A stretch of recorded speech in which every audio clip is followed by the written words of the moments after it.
So I got my first drawing tablet 5 years ago, and sadly, digital art is not my strongest art medium, but I want to get better at it, mainly to get faster at doing it. This took me over 10 hours. For the past 4 years, I've been drawing the same picture, using the same reference, and seeing how much I learned throughout the past year. Now it's time to draw year 5, and this time I'm letting you enjoy my suffering. Let's do this.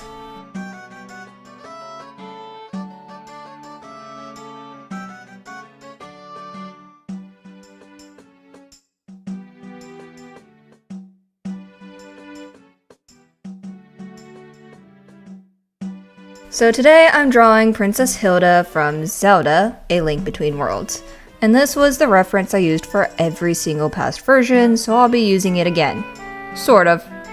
It's just there for moral support at this point, because I changed the whole pose, expression, and lighting.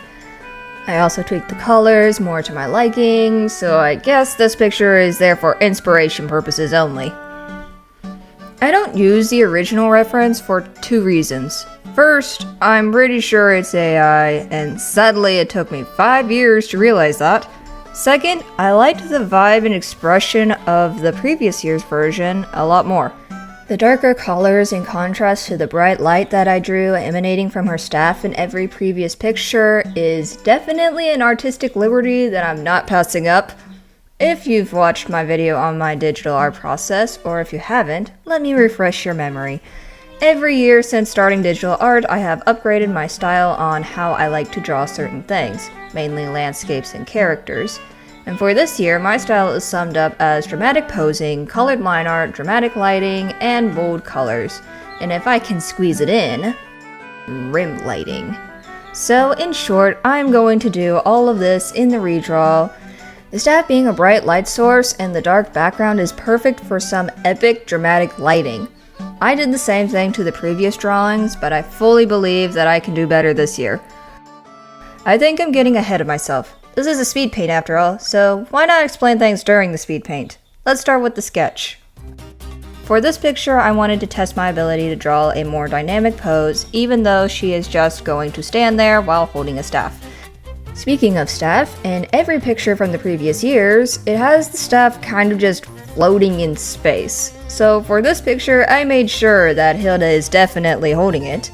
I wanted to put her in a pose that shows her regal and domineering personality. She will be looking down at us in a more judgmental way. At least, that's how it started. I kind of lost that look somewhere in the process, but that's okay.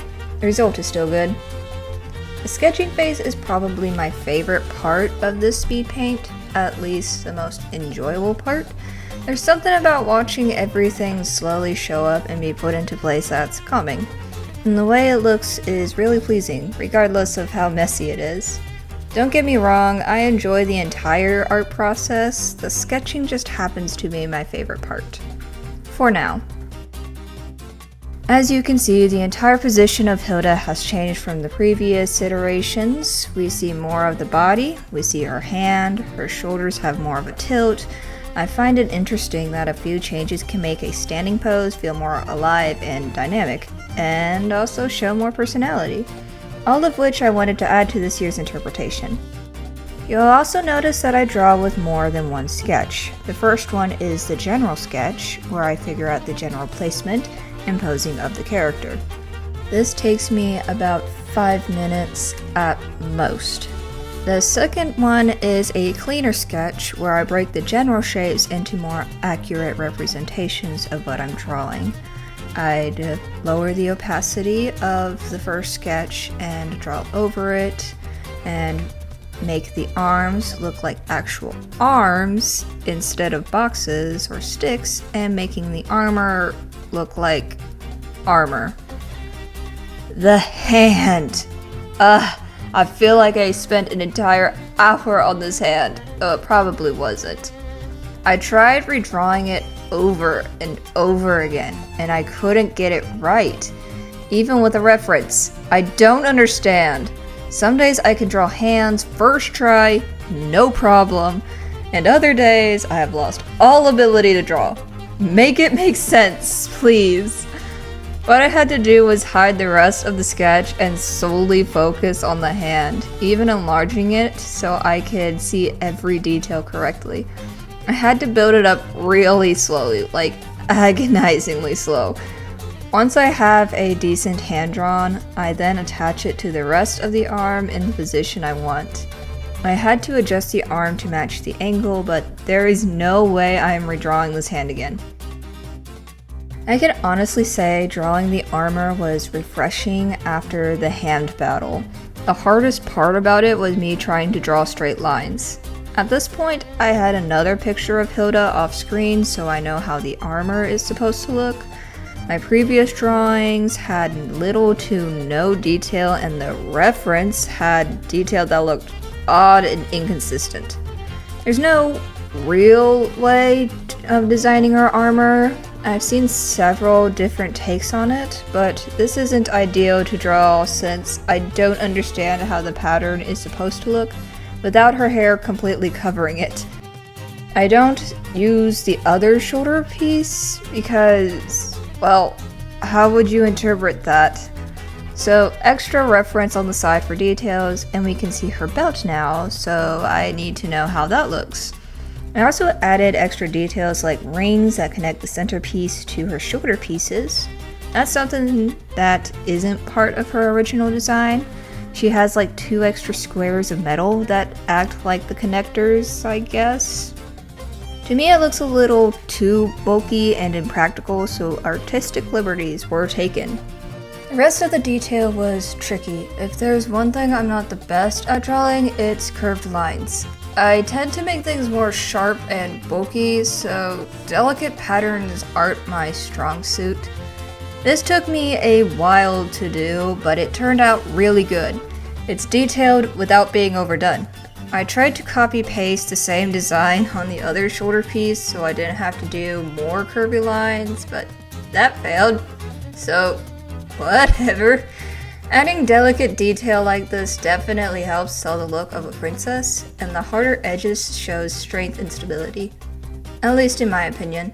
This is something I didn't do in the other drawings. They had flat sheets of metal that tended to look too bulky, and I didn't want to be bothered by details back then. Now I want to add things like metal rings, extra hair, hands. I think it shows that I improved a lot from the previous years. I guess I'm bored from simple illustrations. I need the complicated detail. I also do the hair on a separate layer from the rest of the sketch. Like I said, I'm not the greatest at curvy lines, but I need her hair to be flowy. It's a must. You see all these previous drawings? They have flowing hair, and I'm not going to stop now. So different layer to draw the hair the way I want without worrying about the rest of the sketch. You probably noticed me adding several different strands. All the other pieces don't have that. Though it does seem like I made an attempt last year, it's just not the best. Now I mostly worked on the hair that would be covering her face and body because the rest of her hair would be in the background and won't need as much attention. I just need to show the general flow. Surprisingly, I added eyelashes. I hate drawing eyelashes. They never seem to look right when I do them, so I just scrap them all together usually. However, all the other Hilda drawings have them, so I guess I should make an attempt. Do I like them? They could be better, but they're not terrible. Now that the hair is done, I can focus on the circlet she has. My goal was to make it look like jewelry, so delicate and fancy. In the previous picture, the circlet looked so bulky and heavy, I find it hard to believe anyone would like to wear that constantly on their head. Especially the parts that are actually resting on her forehead, it looks like they dig into your skin instead of laying comfortably on top of it. Another artistic liberty I did was make the circlet go under the hair instead of over. I always thought it looked uncomfortable and weird to be over the hair. I guess it's more realistic that way, but my drawing, my rules. This is a fantasy character after all. Time for the staff. And if there's one thing in every picture that I had problems with, it was the darn staff. None of them looked that great. I think it's because both sides of this area was supposed to be symmetrical, so if one side looked off, the rest of it looked off. So I was determined to get this staff right. It wasn't even that hard. All I had to do was turn the staff so that one side was in front of the other. I thought about doing lineless for this picture, but then I was like, no, I'm not spending that much time on that face. I started to line the entire thing since that's what I do to all my drawings now, but after a couple hours, I didn't want to keep doing line art, so I just kept the facial features, then started to fill in the character with dark purple. I always color in the entire character in a solid color before adding anything else. This is because I can then love the layer so that I can't draw outside of the colored area. Now I don't have to worry about going outside of the lines or edges. Yep, this part is me adding the line art to parts that I will erase, then redraw because I realized I needed it for the look I wanted. It was a long, tedious process. We've now reached the part where I have nothing to talk about. And it's kind of disappointing because I spent so long on doing this line art and yet I erase it. Probably my biggest regret for this picture. So yeah, since I have literally nothing to say about this part of the speed paint, how about I ask a couple questions? I thought about doing a live stream at some point, that way I can get your feedback, maybe I can draw something you want to see, and I can possibly get to know my audience more, along with you guys getting to know me more. It's a big leap from what I'm used to. I'm not the biggest talker, and I have anxiety when talking to strangers. I also have no idea how to do a live stream at the moment, so I'll have to look into that before I could actually do one. So there's pluses and minuses. For now, the questions would be, do you want me to try a live stream at some point? And what would you like to see on that live stream? A character design, a challenge of some sort, just a calm chat and draw? Let me know in the comments. I'm really interested in your thoughts on whether this is a good idea or not. Again, it won't be happening right away. In fact, it might not even happen this year, but if there's a lot of positive feedback about it, I could definitely try it next year. If I were to do a live stream, it would most likely be from 2 to 4 p.m. Central Time, and I won't be doing them on Sundays or Mondays. I hope that helps, and that's all the questions I have for now. I have made it to the blocking stage. This is when I outline the character in a solid color, fill the rest in, then add their actual colors on top. I have to say, this was so much harder than I remember it being. I honestly don't understand how I did it in the last 2 illustrations. I don't like the edges. They're messy and I couldn't tell if I wanted them to match up with my sketch or go past it. I guess once I'm on line art, it's hard to get off of it, which I find funny because I quickly got over line art after my first year of digital painting, but I can't do it now. Anyway, I don't even use this layer, I erase it. I separated each color of Hilda on different layers. The skin is on its separate layer, the hair is separated into 2 different layers, the metal is on its own layer. I just had a lot of layers for this piece. This is to help make it easier for me to change the values and colors of each part because that was one of the changes I wanted to make from the last redraw. I think I said it in my digital art process video. I explained that her dress looked too close to her hair color and it was too saturated. I tend to do this with the base colors because I pick a color that I think looks fine on its own, but when I color in the area for that color, it tends to look either too similar, have a wrong shade, or be too saturated. Especially for this picture where I accidentally gave her 3 different purples instead of the 2 she needed. Yeah, her gloves were supposed to be white, and she was supposed to be wearing a white cape to match them.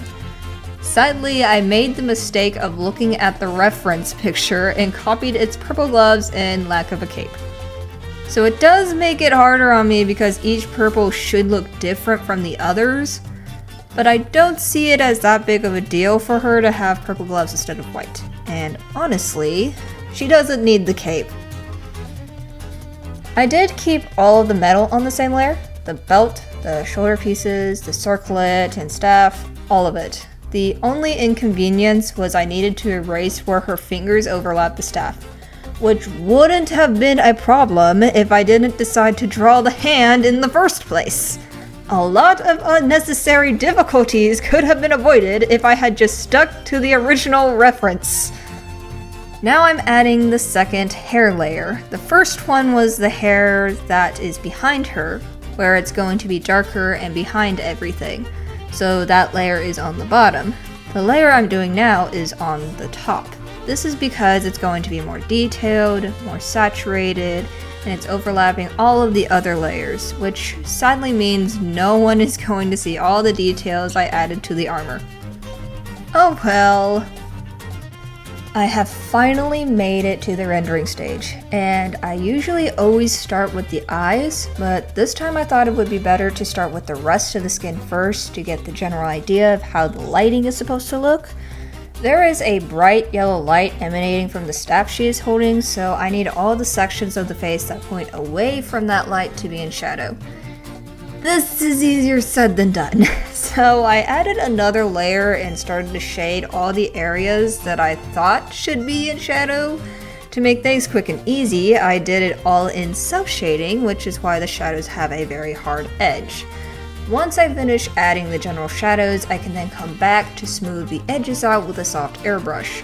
You can already see me struggling to make the face look right. I said it before, and I'll say it again. The lips are the hardest part of the face. You can't change my mind. I'm now adding a second shadow using the same techniques of self-shading the general areas, then smoothing them out with the airbrush. If I remember correctly, I used a dark blue color with blending modes to get this result. The problem I had with it, other than the shadows weren't in the correct spots, is it was too desaturated. I know it looks saturated already in comparison to the other redraws I've done, but I love a more saturated skin tone. It makes her feel more alive, and once I add the other more desaturated colors, it will make the face stand out so much more. I also realized that using too many layers of the same color makes the shading look dull, like she looks dirty and kind of dead. I don't keep the shading like this, but we'll move on for now. I made it back to the eyes. I don't remember if I said this before, but my favorite part to do in any picture is the eyes. I can make them so vibrant and colorful and shiny and so good. Arguably the best part of any drawing of mine. I told you I wouldn't keep the shading, so here's my second attempt. You can now see the color I used for the shadows. It's just the background color. I don't remember what blending mode I used for this. It could be multiply, darken, or hard light, since those are the ones I typically use for shadows, but I can't be sure. I'm doing the same thing I did last time and hoping it looks better. Okay, attempt 3, where I tried doing the highlights first and the shadows after. I have finally gained somewhat of a brain and decided to use a reference for my shading problems. It was one of those 3D heads, so I was able to do the shadows and highlights more accurately, especially for those really dark shadows. I still do the cell to soft shading technique because I could see shapes better when they have a harder edge. Because of this, I was able to add in some blue bounce light, which later becomes the inspiration of doing some rim lighting. This is the attempt where I picked most of the colors myself instead of using blending modes. I used a little of the dark blue with the blending mode for the darkest shadows and added some blush to her face, but I think that's all the blending modes I used for now. I add some bright yellow to the right side of her face, and that is all I did for the skin. Third time really is a charm, I guess. Next, I moved to her gloves after a few soft highlights to the rest of the clothes and accessories. Again, my hand chose this color, so no blending modes required. What I do to pick a color for the shadows is I drop the base color, meaning I repick that color, I darken it and change it so it's more blue. This is because the background is blue, so the shadows take on more of a cooler color. I do the same thing to her dress, and this is where you can clearly see me use my all-time favorite pastel charcoal brush.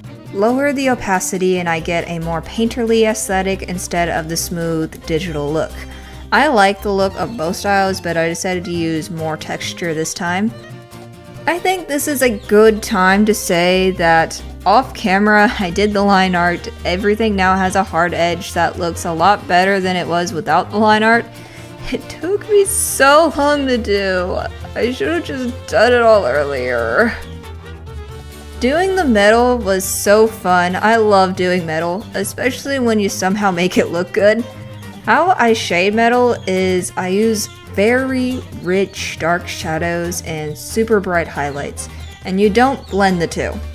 You need to leave a hard edge on the shadows and highlights for it to look shiny and hard. So you basically watch me add lines to the gold pieces and it somehow ends up looking like metal. No wonder I kept adding more metal to each redraw. I have found another part where I don't have anything to say about it. I'm just shading her circlet, belts, and stuff. Not much happening here, other than I tried to make it look like the light is coming from the inverted pyramid. That's it. I have nothing else, so I'll leave you for a couple minutes. Enjoy the silence while you can.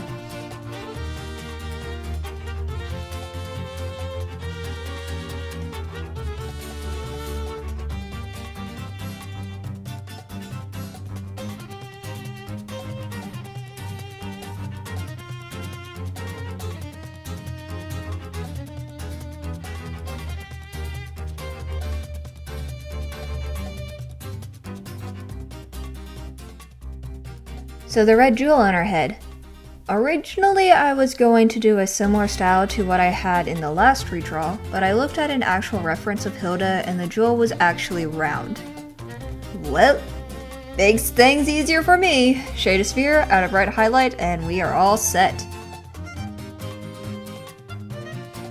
I think a lot of you were waiting for me to do the hair, and I have finally got to it. I don't mind doing the hair. It's my favorite part after the eyes. The issue about how I do the hair is that it takes forever. I'm not entirely sure why, but at least it turns out really good. I also tried something new for this picture. I added another layer on top of everything, including the line art layer. Then I draw extra hair strands for texture and flyaway hairs. I also drew more strands of hair to make it look like actual hair that goes where it pleases and not strange material that somehow sticks together the entire time. There was nothing wrong with how it looked before adding the detail. In fact, that's how I usually do hair, but I really liked how this turned out, so I'll be using this method more often. What I did next was color the line art. Line art has the tendency to make art look more graphic and two-dimensional. That's because real life doesn't have these hard lines separating things, especially black lines. So when I color the line art, it looks softer, but it still keeps the harder edges where I want them. The line art color was typically the darkest shadow color of the part it lines, so it basically becomes invisible. However, some parts like the metal and the gloves use a darker version of the shadow color so we can see the separation a lot better. Otherwise, the fingers will blur together and I will lose the details and hard edges of the metal. I also darkened the hairline art because I really like the texture it adds to the picture. The hair in the background was really quick and simple. I didn't need to add a ton of details because no one is going to look at it that much. It's background aesthetic only. The rest of the video is me adding extra elements like a halo effect around the staff to show that it's the one giving off light, and I also add a secondary blue light from the opposite corner, so blue rim light is required. I told you I'll put rim light in whenever I can, and this wasn't an exception. It was really easy to do because it was mainly on the hair, so I just added blue hair strands. I added a little blue to her clothes, but not enough to make the rim lighting distracting. With the rim light finished, I realized that the metal could use more colors to show off its reflective nature, so I added some purple to the metal, and I added a yellow color to her clothes where I think the metal would reflect its light to. I made sure it was really soft, unlike the rim lighting. It's subtle, but very effective. Now I could have stopped here, but I felt like the right side of her was lacking now. There is a bright yellow light coming from the staff, so I need to show that. So I added bright highlights, and that definitely helps. What's left was to add more darkness to the top left and the bottom right corners to further push the light, then add my signature, and done. I really like this piece. There are only a couple things that I'd probably change, like make the face more smooth and realistic, shrink the eyes a little maybe, and push the expression more. Sadly, I lost the commanding presence a little, but it still looks good. None of these are necessarily bad, just something I'd like to possibly change the next time I redraw this. And if you want to try your hand in drawing this, feel free to post your drawings on my YouTube community page or on Instagram with the hashtag SilverTokenStudio. I'd love to see what you can do with this reference picture. Anyway, that's all I have for this video. Thanks for watching and see you later.